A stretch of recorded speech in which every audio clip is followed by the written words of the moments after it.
Olá, começa agora mais um LGBT Talk, que hoje a gente está em família, né? Eu posso dizer Verdade. assim. A gente tem a honra de receber eles que já não são mais Carlos e Lucas, né? Eles são os pais de três, os pais de Cauã, Edgar e Kathleen.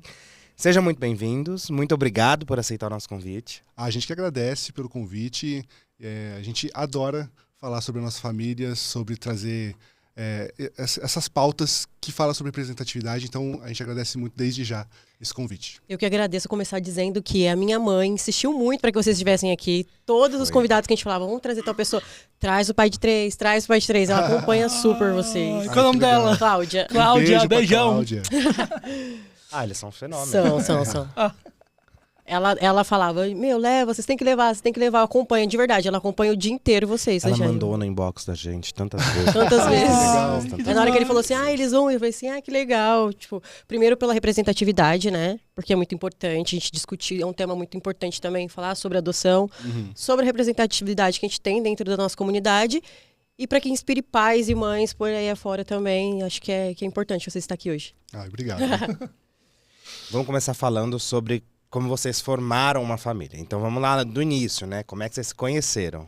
Olha, a gente se conheceu pelo bate-papo da UOL e, assim, lá pelo ano de 2008, aquela nostalgia, né? Internet de escada e tudo mais. O Lucas, inclusive, tinha dificuldade de ter um contato, assim, né, de longa duração, porque ele ficava revezando o horário do computador com o irmão dele. Aqui também. Era péssimo. Né? E também tinha aquele negócio de pulso, então era só depois da meia-noite, fim de semana, aquelas mais coisas, barato, né? Ficava mais barato. Sim. E a gente se perdeu ao longo do caminho por conta de que eu contei para meus pais sobre a minha questão de sexualidade e não fui muito bem aceito. Acabei voltando atrás, perdi o contato do Lucas e aí só depois de quase um ano que a gente foi realmente se reencontrar na internet também, através do Orkut. Só que é interessante porque ele me conheceu como um estudante de educação física, só que ele me reencontrou como um DJ, porque ele estava procurando um DJ na internet, e foi bem assim, né, ao acaso, vamos dizer. E aí o Lucas mandou lá um depoimento, né? Oi, lembra de mim? Aí eu falei, eu lembro, né? E aí a gente marcou de se encontrar, isso foi em janeiro de 2009, Janeiro de 2009 a gente se reencontrou no Shopping Tatuapé. E o Lucas estava terminando o relacionamento. Né? Conheci o ex-namorado dele naquele dia também. Gente. Achei que vocês já tinham se encontrado. Achei que tivessem. Não, foi pra se conhecer mesmo, né? Lógico que tinha aquele negócio, né, no coração, né? Torcendo pra que acabasse logo. Termina aí, que eu tô aqui na fila, tô só esperando. Tô só vai esperando. logo. E aí aconteceu. E a gente começou a namorar em março de 2009. Né, dia 8, bem simbólico. Eu escolhi de propósito essa data, dia 8, por ser o símbolo do infinito. Né, a gente tem até tatuagem iguais, bem representativa. E aí a gente começou o nosso namoro e desde então estamos juntos. A gente morava aqui em São Paulo. A gente acabou se mudando para o Rio de Janeiro, porque os pais do Lucas começaram a trabalhar lá. E a gente foi lá, gostou, na região dos Lagos. Fomos para lá. E acabamos que ficamos por lá 10 anos, né, e conhecemos nossos filhos lá, fizemos todo o processo de adoção e agora a gente veio para cá, faz um ano. Quando que surge o tema, assim, pra vocês, paternidade? Tipo... Eu acho que assim, a gente sempre quis ser pai, né? Antes mesmo do relacionamento, eu queria ser pai, ele também, mas a gente não via muita possibilidade, porque a gente tá falando de 2009, então a gente não tinha nem as leis ainda que garantissem a nossa paternidade por meio da adoção. Muitas pessoas da comunidade era adotar como pai ou mãe solo, né, escondendo a questão da sexualidade para poder ter. Mas como casal, a gente não tinha nada que garantisse. Então, a gente sempre conversou sobre isso, a gente sempre quis por meio da adoção, mas a gente esperou também um momento que a gente achasse que era o momento pra gente, tanto financeiramente, como também, acho que o casal mais estabelecido, né? Então, essa ideia vem desde quando a gente é bem pequenininho. Desde sempre. Eu pensava assim, com 20 anos eu quero ser pai. Né? Pra, ser jovem ainda, um pai jovem. Né? Porque meus pais foram pais jovens também com 20 anos. Os meus também. Então eu tinha essa idealização. Mas toda a questão interna fazia com que a gente, né, falasse, poxa, como que vai acontecer, né? E eu acho também que naquela época a gente estava ainda meio inseguro na questão de onde a gente ia morar, porque eu morei 2 anos com os pais dele, né? Então eu tive essa vivência e ele teve depois também com meus pais. E várias experiências morar junto com o sogro. Eu já tive essa experiência.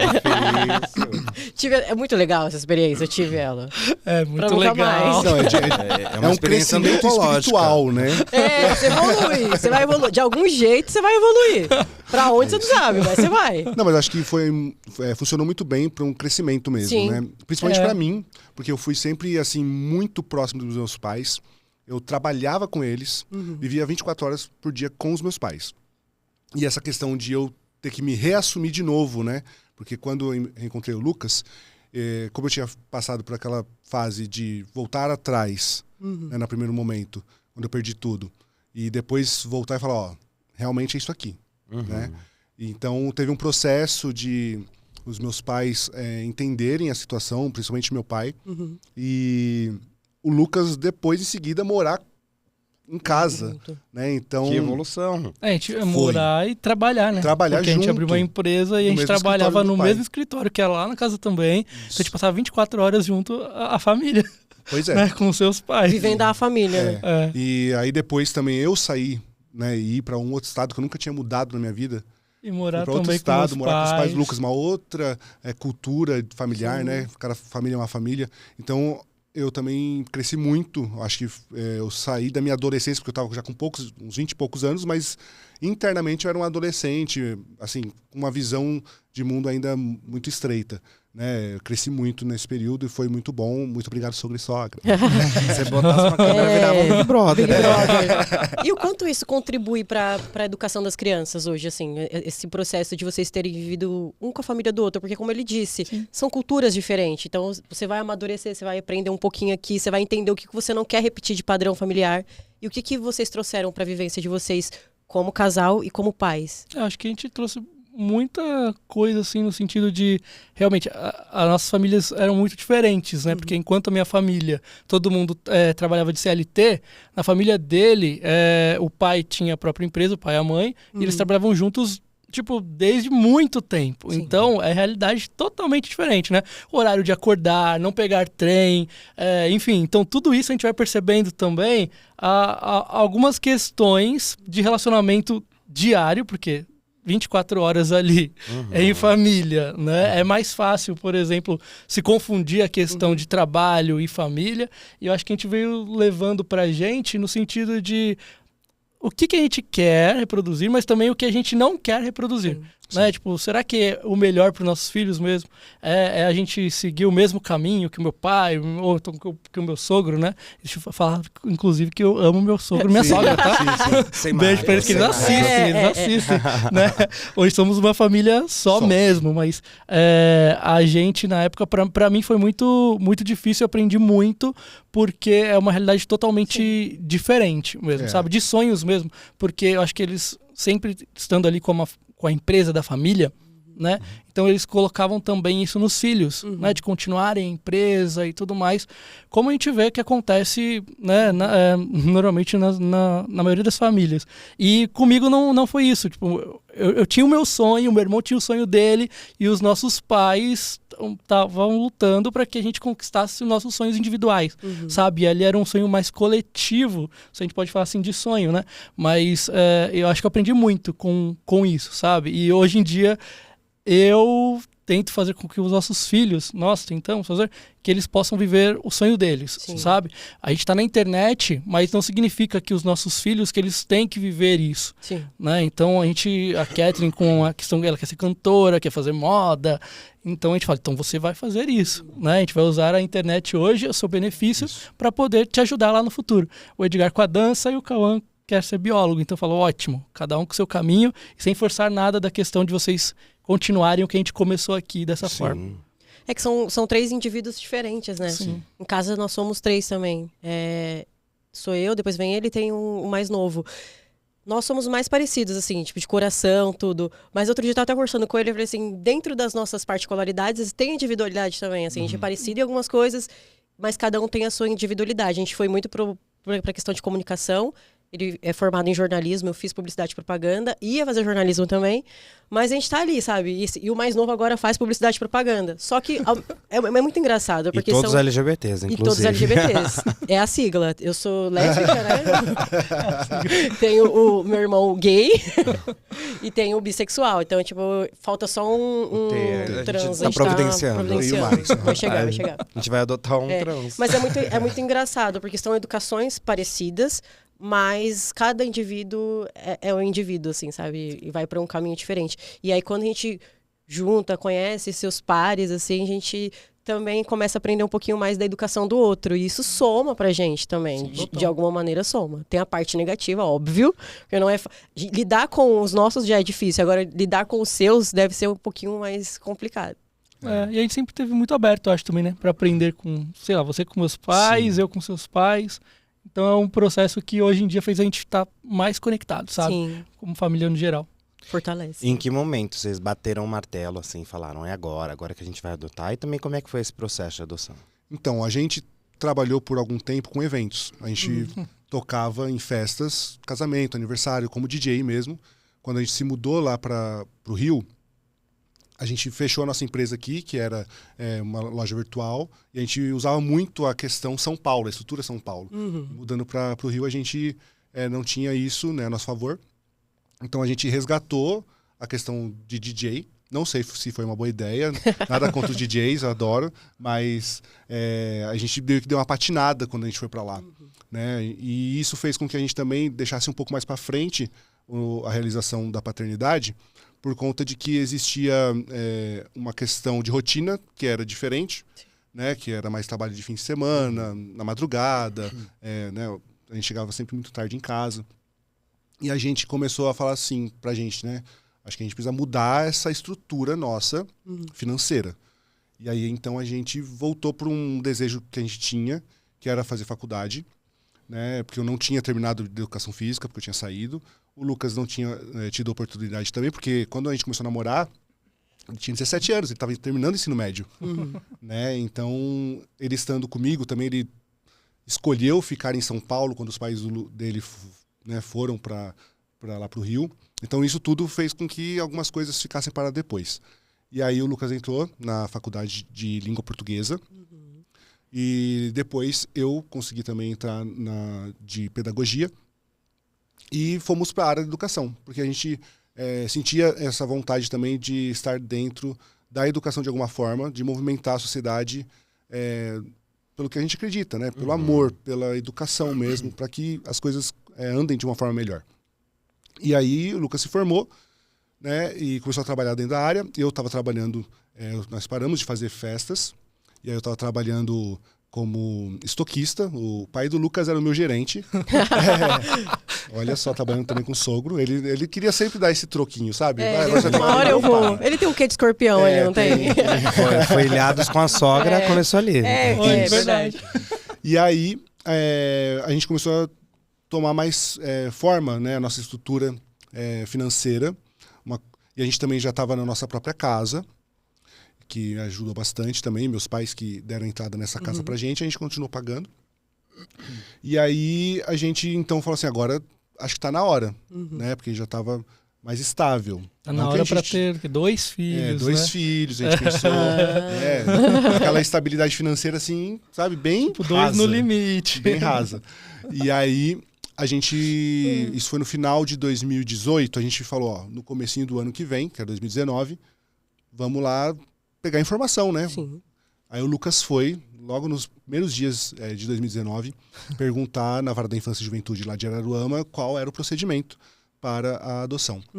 Aí sim a gente deu o pontapé ali de fazer todo o processo de habilitação, que é o primeiro. A habilitação, você precisa estar habilitado à adoção, que é um processo de pesquisa técnica, de psicólogo, assistente social, antecedentes criminais, entregas de documentos, e aí vai um monte de coisa, né?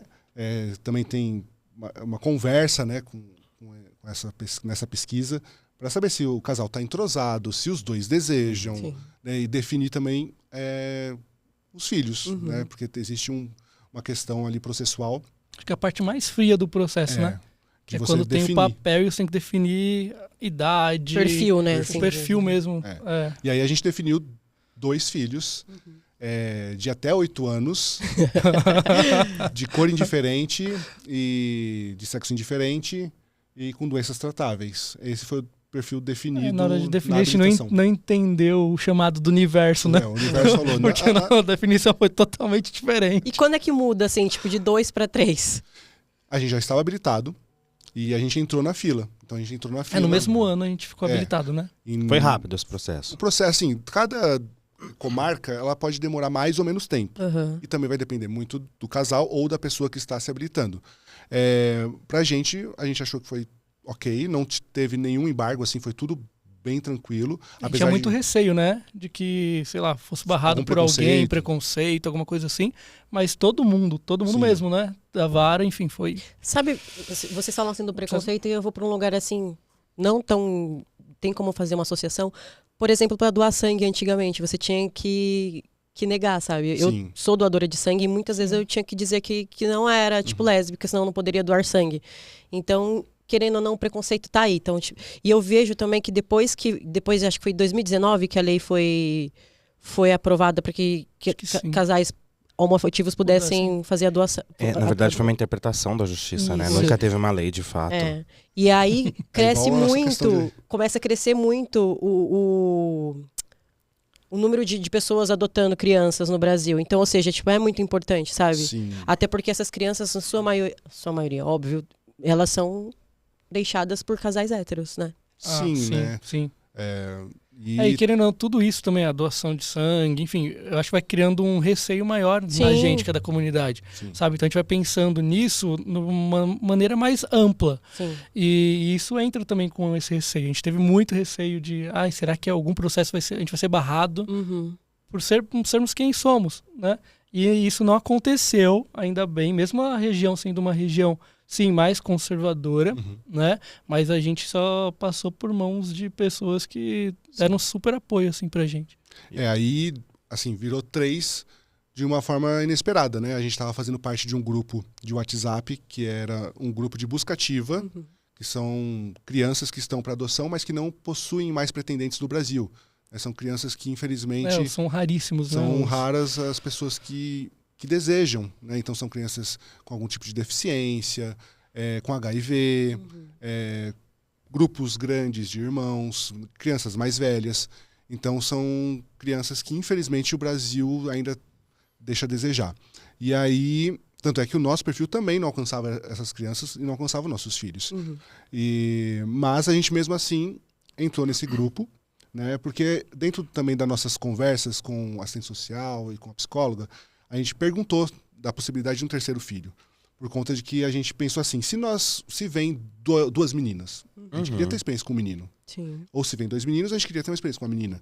Então, caso acontecesse, a gente poderia continuar na fila, e elas deram a resposta positiva. E aí a gente falou assim, então tranquilo, vamos deixar 2, né, vamos ser um pouco resguardado, mas estava tudo já planejado que não era isso, seriam 3. Mas aí, a gente nesse grupo recebeu uma mensagem, primeiramente de 3 meninos de São Paulo, só que a gente tinha se habilitado só para o Rio de Janeiro. E a gente já ficou meio balançado. Se for 3, né? Tipo assim. Mas eu falei, não, Lucas. São de São Paulo. A gente tá na pandemia. Aí eu falei, se for do Rio de Janeiro, então são nossos filhos. Demorou uma semana. Foi uma semana depois. No outro domingo. Um domingo. Aí chegou uma mensagem, né, dizendo KEK, a idade só, e que eram do Rio de Janeiro. Só isso, que eram irmãos. E a gente, na hora que a gente viu, falei, são nossos filhos, a gente vamos entrar em contato, né? A gente entrou em contato, primeiramente perguntando se eles aceitavam pais homoafetivos, como são crianças mais velhas, né? Já podiam opinar sobre querer ser adotados, né? E se não tinha nenhuma restrição quanto a isso. Se bem que as casas de acolhimento, elas fazem um trabalho mostrando as diversas formas de formações familiares, né? Então isso já ajuda bastante também para as crianças entenderem. Mas mesmo assim, ainda existiram questões depois, né, que eles não entendiam muito bem. Eles sabiam que eram 2 homens casados que se amavam, mas eles tiveram questões sobre a palavra gay, né? Eles estranharam, porque eles achavam que gay era uma palavra negativa, uma palavra ruim. Então nós não demonstrávamos ser gays Na concepção deles, do que era gay. Que eles tinham Ou seja, aprendido. pessoas ruins, pessoas que vão pro inferno, todas aquelas... É a primeira vez, né, em casa, né, que a gente falou, porque nós somos gays. Não, pai, vocês não Vocês são não gays. são, não são. Mas, filho, como não? Nós somos gays, Muito. né? A gente conversou com eles para poder tentar Sim. tirar, né, essa impressão que eles já tinham, né? E, enfim, eles entenderam. E aí a gente, então, entrou em contato, tivemos a positiva, e aí depois começamos o processo de aproximação, de encontro. Tudo durante a pandemia. Então foi um pouquinho diferente, É. né, do que acontece. Porque até eles não sabiam também como agir na pandemia. Né? Então a Vara não estava preparada para um momento de pandemia, assim como todo mundo estava preparado para aquele momento. Mas a gente teve uma aproximação mais aos poucos, né? E também distante, assim, das crianças. A gente teve contato logo com as crianças. Demorou mais ou menos né? quase um mês, né? Era mais virtual.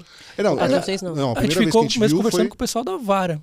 Mesmo. só com a Foi Vara. um mês mais ou menos conversando. só com a Vara. Também porque eles estavam muito preocupados com os nossos filhos, porque eles tinham acabado de sofrer também uma desistência, Sim. né? De um Isso é tão casal. horroroso.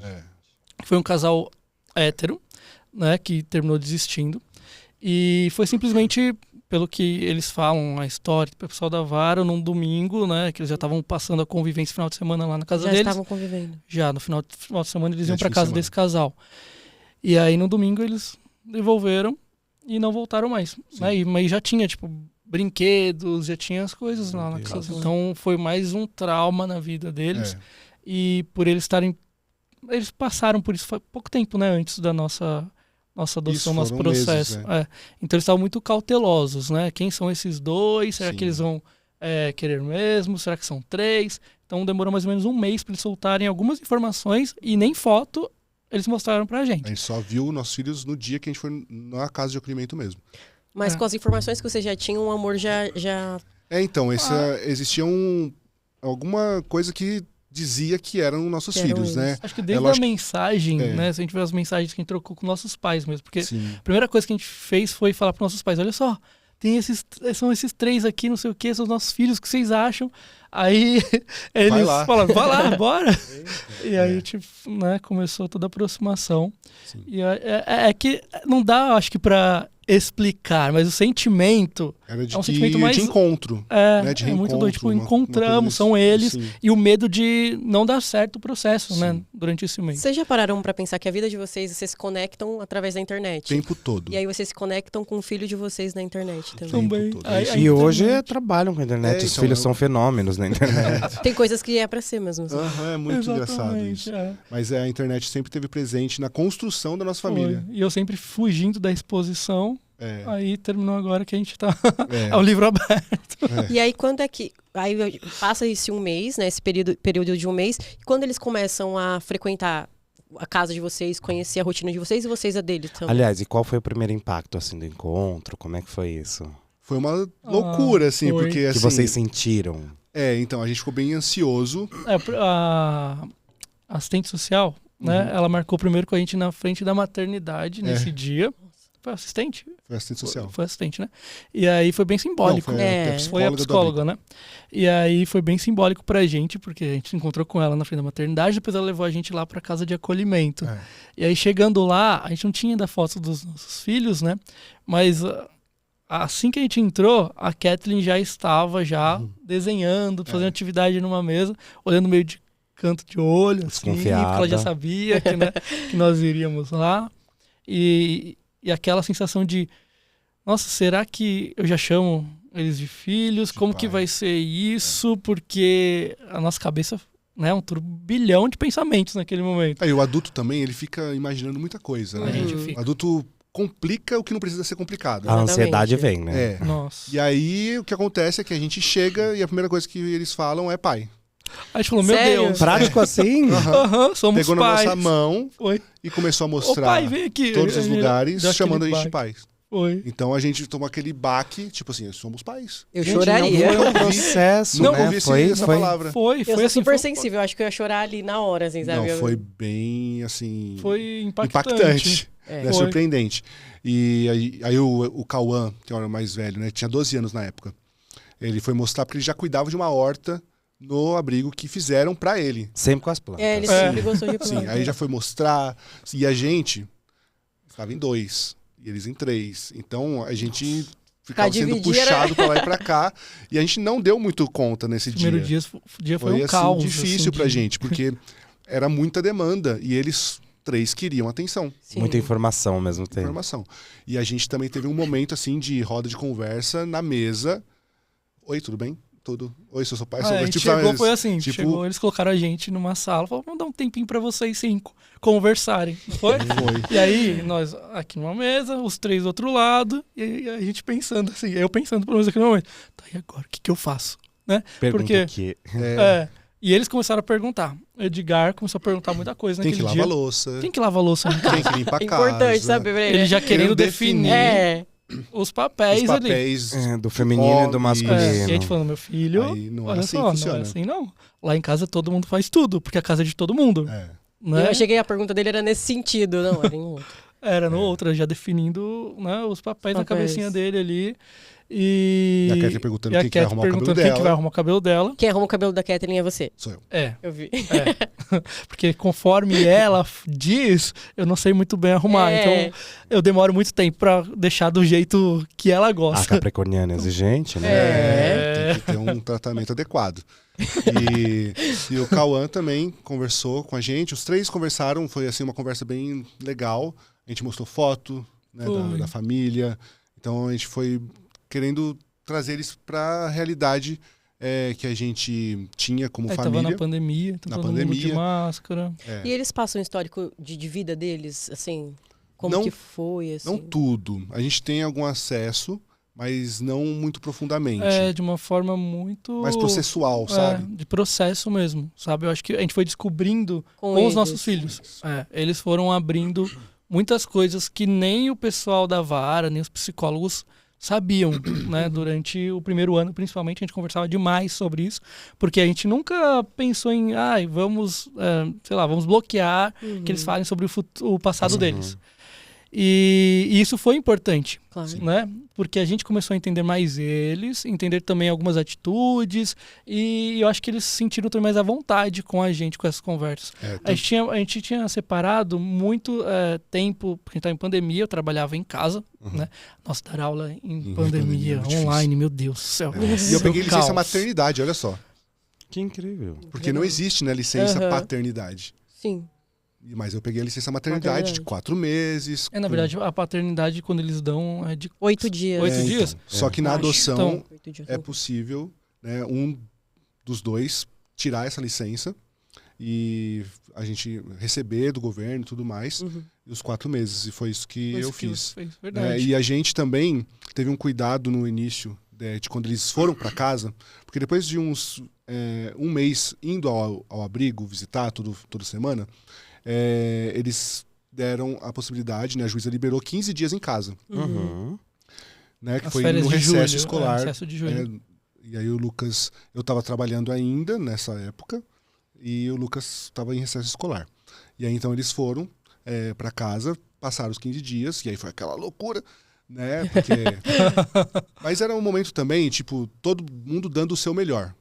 Sim. Né? Depois disso que começou mesmo a pegar a questão de E a gente dia a não dia, de tinha rotina. preparado o quarto deles, Não, né? a gente Então a gente sempre quis que eles escolhessem junto com a gente, sabe? participasse. Participasse dessas escolhas. Então a gente fez um acampamento na Sim, sala, com os colchões mesmo. assim. Eles adoraram, eu com vejo, certeza. tem uma matéria que vocês deram, acho que foi pra Globo, né?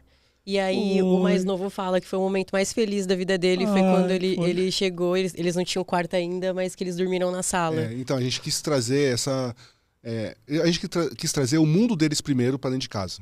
E não, tipo, impor o nosso.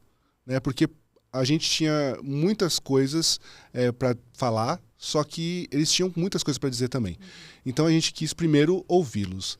Né? E a gente acho que acertou muito nesse ponto, porque fez com que eles se entregassem de uma forma mais rápida e trouxessem as questões, as demandas deles pra gente cuidar junto, né? E, assim, as pessoas perguntam, nossa, mas de onde vocês tiraram isso? Assim, foi muito intuitivo nessa questão nossa, né, na nossa conversa mesmo de casal. E a gente pesquisou algumas coisas antes, mas mais sobre possíveis comportamentos, possíveis acontecimentos que poderiam surgir, e surgiram todos. Se não ao mesmo tempo, em sequência do outro. Exatamente, às vezes eles revezavam, às vezes não. Mas isso ajudou muito. Ter contato com outras famílias também por adoção, né? Saber de histórias, isso é muito importante para você, porque a adoção em si, ela é um processo muito solitário do casal ou da pessoa que está no processo. Porque as famílias que são formadas, principalmente héteros, né, e que têm filhos biológicos, não passa pelo processo que a gente passou. E para eles, se não tem uma barriga crescendo, você não está tendo filho. Sim. Né?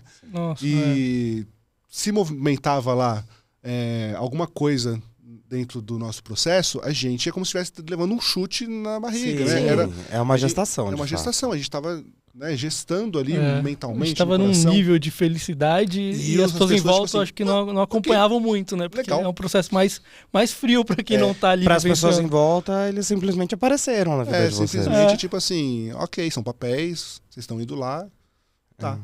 Né? Então, pra gente. Então, por isso que é importante as famílias por adoção estarem em contatos, né? Para poder ter essa troca. E também tem coisas que acontecem que uma família formada biologicamente não vai dar muita credibilidade ou então vai colocar isso em um outro lugar. Então, se o nosso filho desrespeitou, não vai ser um simples desrespeito. Vai ser assim: você pegou do abrigo, mais velho. E ainda usam esse pegou, né? Você pegou do abrigo, mais velho. Né? Ainda, falei pra você não fazer isso. E ainda se dizem pessoas do bem. Exatamente. Então...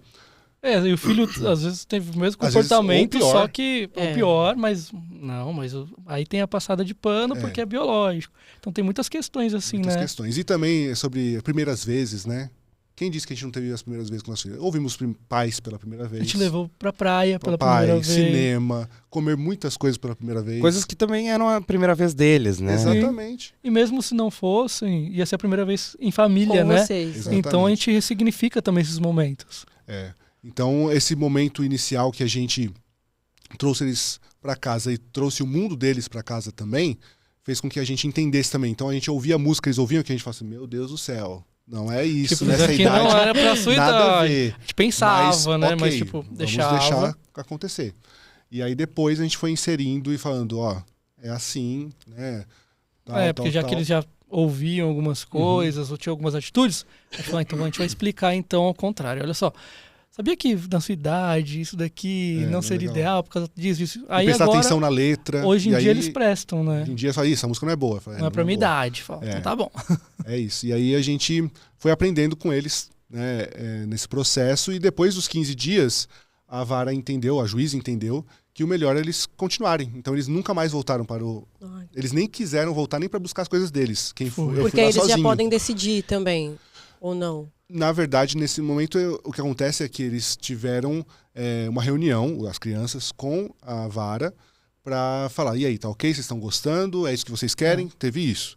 Mas... Eles consideram muito, né? A opinião das crianças. Mas, assim, e também perguntaram pra gente se era isso mesmo e tal, né? E a gente falou que era isso, tava tudo certo. Então, a vara entendeu que o melhor era não voltar mais nem pro abrigo, porque era para voltar antes, mas não voltaram. E eu fui buscar as coisas deles lá, foi sozinho também, porque eles não quiseram nem ir comigo lá pra pegar as coisas. Por eles deixava lá. Fica aí. E assim, vocês são pais brancos, de 3 crianças negras, então aqui a gente está falando de várias representatividades. Como que é num país como o nosso ser pais de crianças negras, assim? Quais são os desafios que vocês vivem diariamente? Porque eu, sendo uma mulher negra da pele clara, tenho um pai negro da pele escura, então, tipo, eu sei esse lugar, sabe? Então, como que é o desafio para vocês? Assim, a gente só tem a percepção mesmo, acho que depois que a gente vivencia algumas situações, né? Porque até então a gente se achava super desconstruído Porque eu, professor de língua portuguesa, né, redação, já trabalhei várias vezes com o tema na escola, eu levava isso para a sala de aula, né, sobre racismo, enfim, mas é uma visão ainda assim, mesmo com estudo, muito superficial. Sim. Né? A partir do momento que os nossos filhos chegaram, a gente começou a entender como o racismo é perverso todos os dias, Sim. né, e o tempo todo. Então é muito pesado isso, porque até mesmo os nossos filhos, quando chegaram, eles não se enxergavam com pessoas pretas. Né, Eu como demorei crianças 32 anos para me enxergar como uma mulher preta. Pois é, então. E é isso que acontece. A sociedade coloca toda hora você nesse lugar de você ter que embranquecer. Sim. Né? E isso é muito dolorido para eles, né? E para a gente ver como que eles estavam ali. Porque num primeiro momento, se eles tivessem a percepção, eles iriam passar muitas coisas pra gente, né? Aí o que a gente teve que fazer foi um processo meio que contrário. A gente teve que pegar muitas outras referências, conversar com muitas pessoas também, pra gente poder entender como fazer eles se perceberem. Porque eles não achavam pessoas pretas bonitas. As referências deles, sempre quando eles assistiam, era nossa, que pessoa bonita, mas era uma branca na TV. Mas a princesa, né? Que cor que é, né? A maioria. Hoje em dia que tá surgindo mais. Mas os protagonistas... Eram brancos. Bonecas brancas, né? Então a gente falou, opa, calma aí. Vamos começar já mudando, pelo menos aqui, a nossa casa. Sim. Né? Então vamos comprar as bonecas pretas, vamos falar sobre cabelos, vamos ler sobre cabelos também. O cabelo da Kathleen estava alisado, né? Ele estava metade alisado, com 5 anos. E a gente foi aprendendo também, né? Essa questão do cabelo, que ela fala que quem ia cuidar do cabelo dela. Eu tentei no início, mas foi bem difícil também para mim, né? A gente não sabia muito bem como tratar, sendo que o cabelo também estava já danificado. Uhum. Acabou que a gente teve que cortar o cabelo, né? Mais da metade ali, ela ficou com o cabelo bem curtinho. E tivemos um processo ali, né, de ela assumir a sua identidade, de identificar também, né, ela própria. Pra ela foi tranquilo, tipo, esse convencimento. Sim, foi tranquilo. Ela preferiu, ela ficou mais contente, ficou mais feliz, mais realizada. E hoje em dia ela ama o black dela, né, e a gente foi aprendendo junto, né, então... procurar informação sobre creme de cabelos, aprendi sobre as curvaturas, né? Finalizar o cabelo. Existem muitas outras questões, né? Então a gente foi aprendendo sobre isso e é como o Lucas falou, né? É um processo que, quando você vivencia, você identifica os desafios e que são enormes, né? Porque todo mundo quer opinar também e a nossa família é toda branca. Uhum. E é difícil, é difícil. A gente veio de uma família, nossa maioria de convivência, a nossa família parte de mãe, e todos são brancos. E tem o meu pai negro, eu e os meus irmãos também, né? E o quanto às vezes a gente tá conversando, hoje em dia, como eu falei, demorei 32 anos para me entender como uma mulher negra da pele clara. E era muito difícil, porque eu não me sentia pertencente àquele núcleo. Porque eu olhava para um lado, meu tio com o olho azul, branco, o olho verde. E o quanto eles levantam essa bandeira e são descendentes de italianos. Sou descendente de italiano. O quanto era importante. E o quanto eu não me sentia ali, por várias questões, principalmente por não me identificar com eles. E quando eu trago isso pra mim, às vezes a gente tá num almoço em família e tô ali junto com eles, eu falo, porque eu sou preta, eu sou negra. E aí eles viram e falam, não, mas você não é, como se fosse algo, tipo, abominável. Tipo, por que você tá falando isso? E eu falo, não, calma aí, eu sou sim. Eu sou. E aí eu vou dar uma aula de história, né? Aí eu vou explicar tudo. E o quanto que vem de representatividade, o quanto vem de ancestralidade, sabe? De força nisso, assim, sabe? E o quanto a Carol mulher muda. Sim. Quando ela descobre isso, então, o quanto é importante. Aí quando você traz a questão do black, da que se a gente for estudar as tranças, o black é a nossa coroa, sabe? É a coroa dela, e ela é a rainha da casa, exatamente. Né? E essa questão de ancestralidade é muito, muito forte. Sim. Porque uma vez a gente estava lá em São Pedro da Aldeia, lá na região dos Lagos do Rio de Janeiro, e a gente estava tendo uma apresentação, uma roda, né, de danças de matrizes africanas. E aí a Kathleen simplesmente começa a dançar, algo que ela nunca teve contato, né? E com aquele gingado, com aquela ancestralidade ali aparente. Então, é uma coisa que mexe muito com a gente também, e a gente respeita isso e tenta também trazer esse lugar de não embranquecê-los por estar em uma família branca. Então, nós temos, claro, amigos e tal, mas isso não é o suficiente também. Né? Porque dentro da nossa família, o tempo todo eles veem pessoas brancas. Não só na família, também nos eventos, né? A gente vai nos eventos hoje que a gente tem acesso, e infelizmente ainda não tem diversidade nesse sentido. As pessoas pretas estão sempre servindo, né? A gente foi recentemente e era muito isso. Infelizmente era muito isso. Eu dou risada de nervoso. Claro. Né? Porque, e a gente fala... Porque a gente chega no lugar, depois que a gente teve nossos filhos, a gente começou a ter um olhar diferente para as coisas. Então a gente chega no lugar e não tem, a gente percebe. Sim. Onde estão os pares? Né? Onde estão os seus? E aí a gente chega e o Denis, vocês perceberam que são só vocês de pessoas pretas aqui? A Kathleen que chegou e as falou únicas pessoas pretas que tem além de vocês são as que estão servindo? E isso é muito triste. Sim. E aí a gente fala para eles... Por isso que é muito importante vocês estarem nesses lugares. Né? E vocês têm que aparecer mesmo. Ocupando os lugares. Ocupando os lugares. Né? São 3 crianças lindas, pretas, incríveis. E estão aqui onde, infelizmente, a maioria é branca. Mas vamos lá tomar esses lugares. É aquela música, né? A carne do mercado, como que é? Mais barata. A mais barata é a pele negra. Exatamente. É assim. E trazendo isso, eu vi uma declaração uma vez da Giovanna Umbeck e o Bruno Gagliasso, onde eles choram muito, e eu me emocionei bastante, porque eles têm 2 filhos pretos e um filho branco.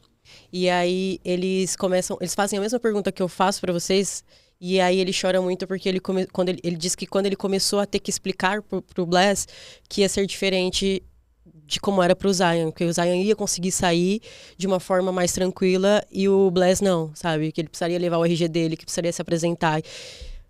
Já aconteceu isso com vocês? Então, dessas abordagens mais... Aqui até conversando antes, né, Sim. sobre isso, que é isso, a gente está tendo que dar informações e instruções que a gente não precisou viver. Né? Então, eu fui raramente parado por policiais dirigindo, mas tenho que explicar para meus filhos que eles vão ser parados muitas vezes. E sempre quando a gente passa e está tendo uma batida policial, as pessoas que estão sendo revistadas são sempre pessoas pretas. E o pior, a gente tem que normalizar esse tipo de comportamento, né? Pois é. Falar que tá tudo bem porque é uma característica e tal, absurdo, né? Uma vez a gente estava saindo da escola, meu pai buscava, a gente levava e buscava. E meu pai, negro, pararam um carro, e foi até com o episódio, nem foi comigo, foi com meu irmão, não estava nesse dia, só que ele chegou assustado, falando, meu irmão tinha muito medo de policial. E aí ele chegou assustado, falando que revistaram o carro todo, enfim, fizeram uma abordagem, colocaram o meu irmão para um canto, levaram o meu irmão para um canto e ficavam perguntando o tempo inteiro se ele era... Mesmo meu pai, assim, porque meu pai tem a pele preta, meu pai é retinto e, tipo, ele é mesmo seu pai, pra onde vocês estão indo, tipo, e foi várias vezes pra ver se eu não caí em contradição, e eu uma criança, tipo... E aí, anos depois, eu já morando sozinha, eu tenho um problema de oscilação de pressão e eu passei mal. E aí, meu pai morava próximo, ligaram pro meu pai foi me socorrer. Só que, tipo, nisso, as pessoas que estavam na minha casa começaram a gritar, tipo, socorro, socorro. E aí, chamaram a polícia, né? E aí, quando meu pai chega, a polícia já tá lá. E aí, o que eles fizeram? Eu acordo, eu volto com eles colocando meu pai no chão, Nossa. de cara pro chão. Assim, eu tinha cachorro no quintal e... Enfim, as fezes do cachorro lá e meu pai lá, tipo, e aí que eu fico mais nervosa, eu falando, ele é meu pai, e eu passando mal. Tiveram que pegar o meu RG, Nossa. Meu pai teve que pegar o RG dele e apresentar o RG para que eles acreditassem que de fato ele era meu pai. E aí quando eles entenderam que ele era meu pai, ao invés deles me socorrer, eles foram embora. Aí meu pai, agora vocês não vão socorrer minha filha? E eles foram embora. Então, assim, são dores muito particulares, assim, sabe? Então, que a gente precisa estar preparado. E aí, como eu falei, eu fui me entender como uma mulher preta com 32 anos e também fui entender várias questões que eu passei que eu não sabia naquela época que eram racismo, sabe? E o quanto é difícil esse racismo estrutural, assim, pra gente. É um processo de desconstrução, né? Porque a gente foi ensinado a ser racista. Sim. Né? A ser preconceituoso, homofóbico, né? Porque pessoas LGBTs são, às vezes, muitas vezes homofóbicas. Pessoas pretas também cometem falas racistas. E nós, brancos, mulheres então... muitas vezes são machistas. Eu fico falando que eu sou uma mulher num processo de desconstrução do machismo, porque é empregado ali pra gente. A gente, como homens gays, reproduz muito do machismo, muito. e a gente vai aprendendo, né? Vai começando a ter um olhar, uma consciência.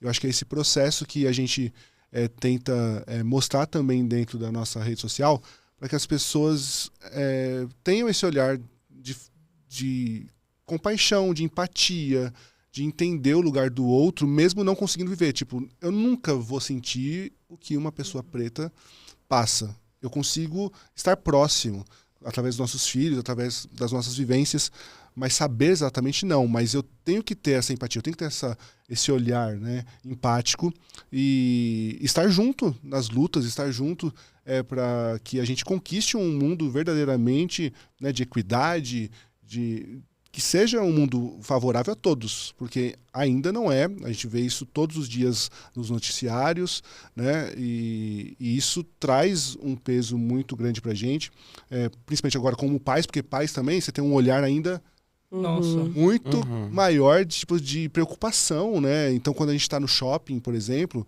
onde que tá a Kathleen, o Cauã e o Edgar? Tem que estar junto, porque eles sozinhos pode, por um acaso... Uma vez a gente chegou num shopping, entrou, e eles pararam na frente. Porque nós estávamos com outros amigos nossos também, que são pessoas pretas, né, o pai Francisco e seus 6 filhos, que são 6 filhos pretos. Entraram na nossa frente. Onde vocês estão indo? Como assim? Como assim? Onde vocês estão indo? Como assim? É um shopping. Nossa. Eu estou entrando dentro do shopping. Então a gente teve que voltar, e isso reproduzido também por uma pessoa preta que está fazendo o serviço. A maioria dos policiais são pretos. Então, isso é muito triste, né? A estrutura que fez isso acontecer. Preto ganhou no Brasil, né? A conotação de bandido, né? É por isso também que a gente assiste todos os dias no noticiário esse genocídio. É que é histórico. Eu acho assim, as pessoas deveriam... Eu gosto muito de história, mas acho que também quando você vai se conectando com essa ancestralidade, você vai entendendo mais as coisas. As pessoas precisavam voltar lá atrás. Por que o número de pretos, de pessoas encarceradas hoje são de pessoas pretas? Então você tem que ir lá para trás. O processo de favelização, exatamente. Né? Você tem que ir lá para trás. É histórico, sabe? Então, tipo, eles estão 500 anos em dívida com a gente e que nunca vai pagar. Essa é a verdade, assim, sabe? Então... E as pessoas deveriam se esforçar um pouquinho, só um pouquinho. Mas é que é cômodo, né? É cômodo, é conveniente. Então a pessoa não quer perder o espaço dela, ela não quer que tenha um chefe preto, ela quer ser a chefe. Então, infelizmente, é uma hegemonia branca, né? Que nós, como brancos, precisamos falar com os outros brancos para cair na real. Porque é muito sem noção isso, e já passou da hora da gente...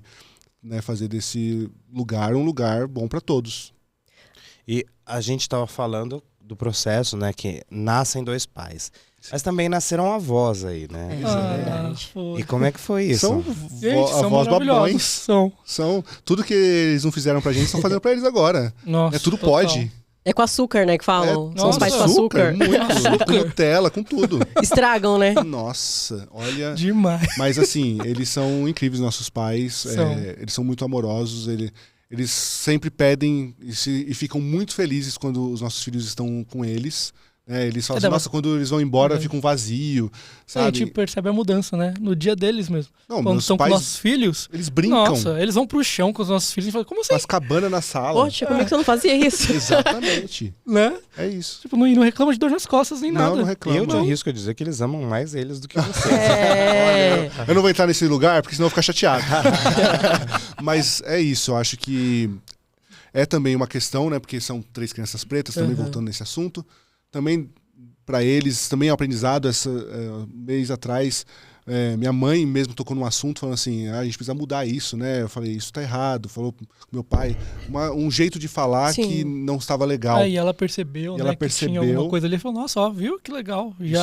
As crianças já estão mudaram muito nossa vida, mas mudam também as vidas de quem tá à nossa volta, né? Isso e eu acho muito que legal. É exatamente isso, é uma mudança na estrutura familiar, né? Chegar filhos, crianças...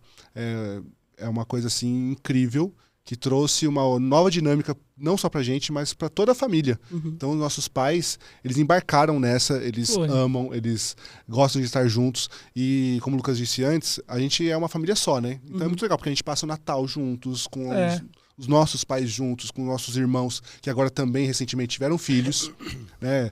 Então é legal, porque agora eles têm primas. Nossa, precisa alugar uma chácara, cara. A sala dela Vai é crescendo. rica.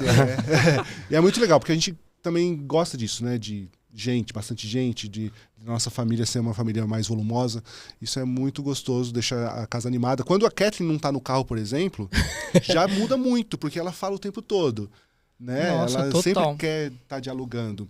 E aí os meninos já são mais quietinhos. Então, e se tá faltando qualquer um dos A personagens, gente já vai faz muita sentindo falta. já. É. Porque cada um traz uma dinâmica diferente pra família. Então é incrível, assim. Os nossos pais super amam. A gente falava antes de começar sobre a escola, né? Você disse que arrumou muita briga na escola por conta da questão de Dia dos Pais, Dia das Mães.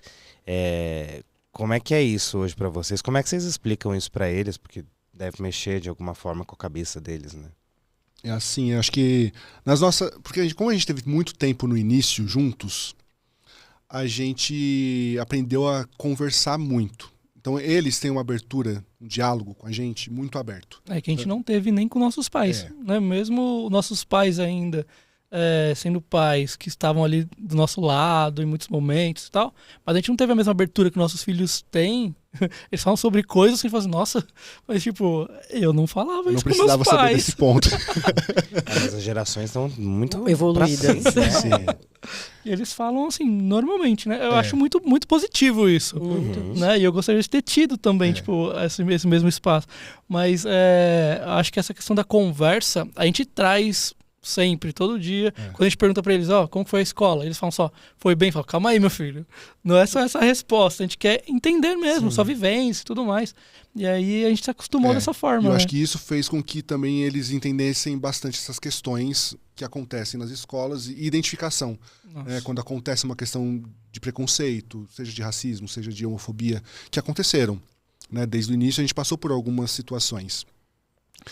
E sempre a gente educa nossos filhos para que eles não deixem passar nada que eles identifiquem. Então tem que entrar em contato com a direção, com a professora, passar pela hierarquia que existe dentro da escola e mesmo resolvendo ou não resolvendo, conversar com os pais, que somos ali os principais que podem ajudá-los, né, a passar por esse momento, mesmo que não tenham sido diretamente com eles.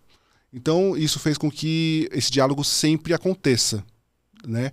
E aí facilitou para que quando acontecesse esses momentos, a gente tivesse ciência rápido e solucionar de forma rápida. E aí essas questões de...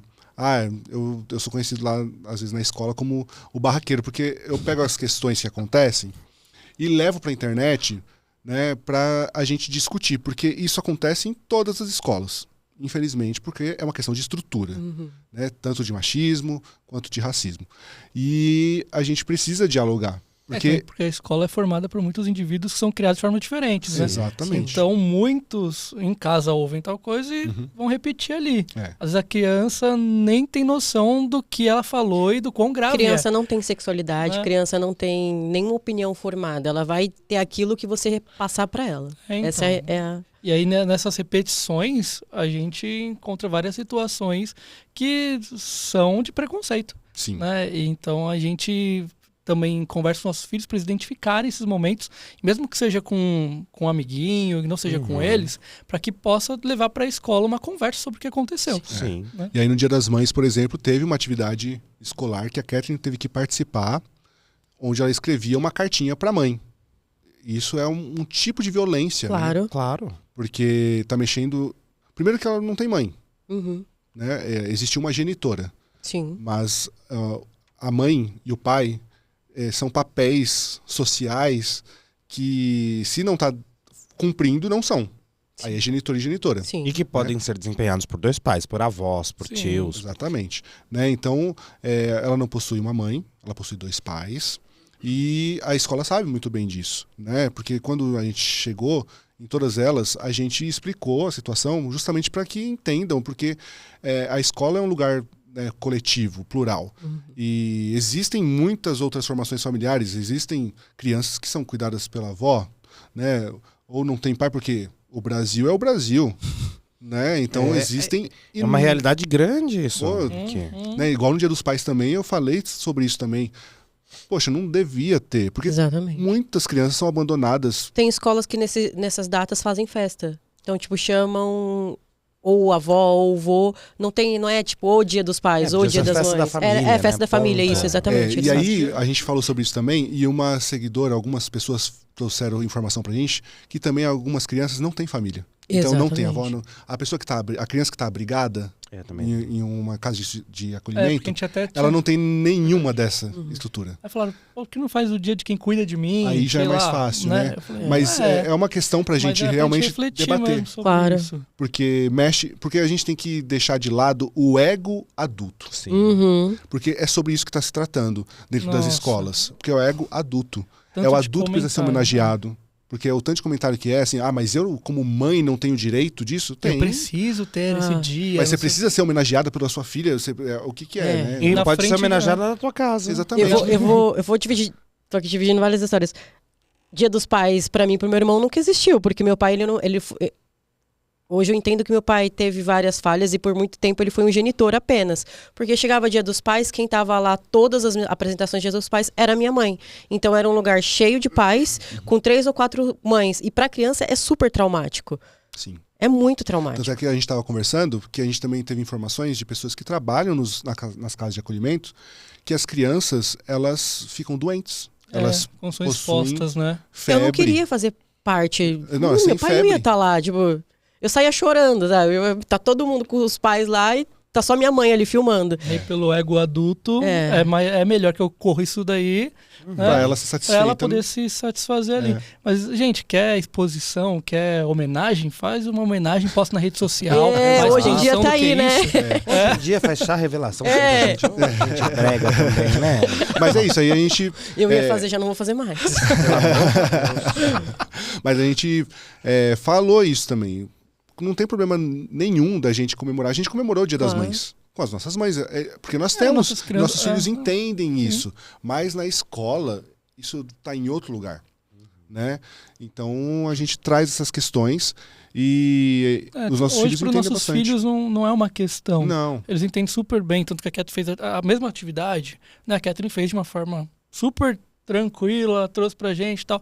Mas a questão é mais profunda, sabe? A escola reproduz isso. Pensando também na sociedade como um todo. Porque a minha filha pode estar muito bem. Mas e os pais que acabaram também, que são 2 pais, 2 mães, enfim, acabaram de passar pelo processo, as crianças que estão acolhidas, então pensando num todo, né? Deixando essa questão do ego de lado, porque senão a gente poderia muito bem falar, não, então tem Dia das Mães, vamos mandar essa semana a Catherine, mas Dia dos Pais, vamos lá na festinha dos pais.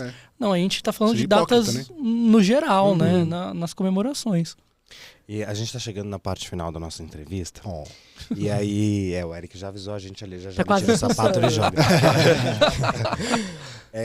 Queria que vocês deixassem uma mensagem. Que tipo de mundo vocês queriam deixar para os filhos de vocês?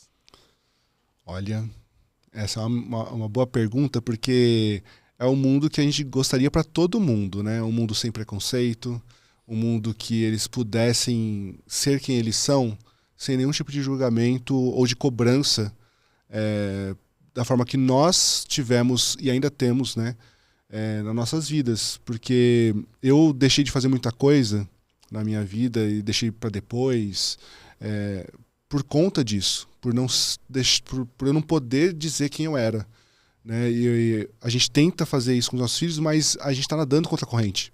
Porque enquanto a gente está falando, tá tudo bem, tem um monte de gente dizendo assim, que ridículo, que coisa feia, isso não é de homem, isso não é de mulher, tem que ser assim, tem que ser assado.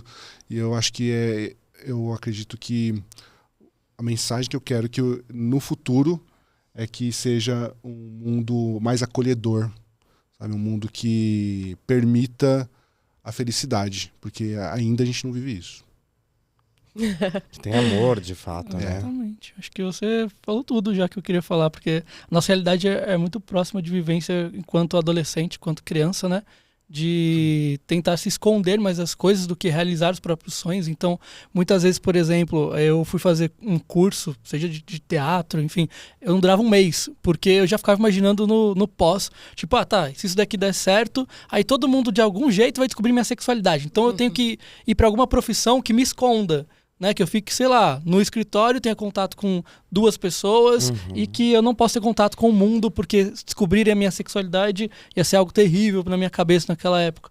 Então, acho que um mundo em que as pessoas não precisam viver isso, sabe? Que elas possam simplesmente, desde o nascimento até a vida adulta, serem como elas são, sem serem poldadas, porque nós somos muito poldados, né? E hoje nós não somos ainda aquilo que nós somos de verdade, porque se a gente comparar as nossas crianças com quem nós somos, a gente vai ver que a gente foi poldado demais, né? Seja no jeito de agir, no jeito de falar, e que eu acho que ninguém merece passar por nada disso. Isso. Eu quero chamar a Keké, pra gente poder encerrar. Cadê? Se ela Cadê a quiser rainha? também. Se ela quiser, ela. Filha! Isso, Miro. Ih, foram. Dormiram. Já Eles foram, estavam com sono hoje de manhã.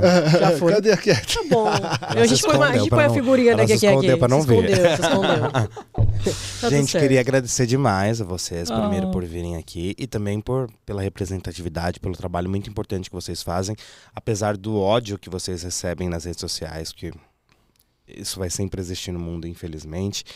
Vocês são resistência, vocês são muito importantes. Muito obrigado. A gente que agradece por esse espaço para a gente conversar sobre família, sobre representatividade. Eu acho que esse é o caminho, né? A informação ela muda o mundo, e informação que seja adequada, né? Que seja pro amor. E eu acho que é isso. Acho que a gente responde o ódio com aquilo que a gente tem, que é nossa família é amor, né? Simplesmente isso. E a gente espera que a gente contamine de uma forma positiva as pessoas. Nós, apesar de termos recebido bastante mensagens de ódio, a gente sabe que o amor é superior e que a gente consegue movimentar muitas pessoas. A gente recebe muitas mensagens de mães que têm filhos LGBTs e que dizem: eu vejo em vocês um futuro, né, nos meus filhos que antes eu não via, tipo, que podem ter família, filhos. Sim. Claro, se eles quiserem, né? Mas, então a gente recebe também de... Um senhor mandou recentemente, né? Que começou a dançar com 60 e poucos anos porque viu o Edgar dançando. Então, essas mensagens são as que deixam as mensagens de ódio no chinelo, assim. Sim. São coisas que realmente não afetam. De vez em quando afetam um pouquinho, mas a gente acredita muito mais no amor do que no ódio. Então, muito obrigado por estarem também contribuindo para que o amor, para que o afeto prevaleça. Isso é incrível. Obrigado mesmo. Minha gente, o amor muda o mundo, né? Muito. Bom, 2 corações cancerianos aqui, então a gente vai falar de amor. 2 trouxas. Deixa abaixo. Bom, então, vou encerrar. A você que nos assistiu até aqui, muito obrigado. Até o próximo LGBT Talk. Nos siga nas redes sociais. Graças a Deus não tem mais Twitter, tá, gente? É verdade, fizeram essa pra gente. Mas se inscrevam no canal, Instagram, TikTok, a gente tá por lá, a gente tá em todas. Vou criar um Blue Sky agora. Quando eu criei o Twitter, tiram do ar. Tiram, Olha. Até o próximo, muito obrigado. Tchau, tchau. Tchau, tchau.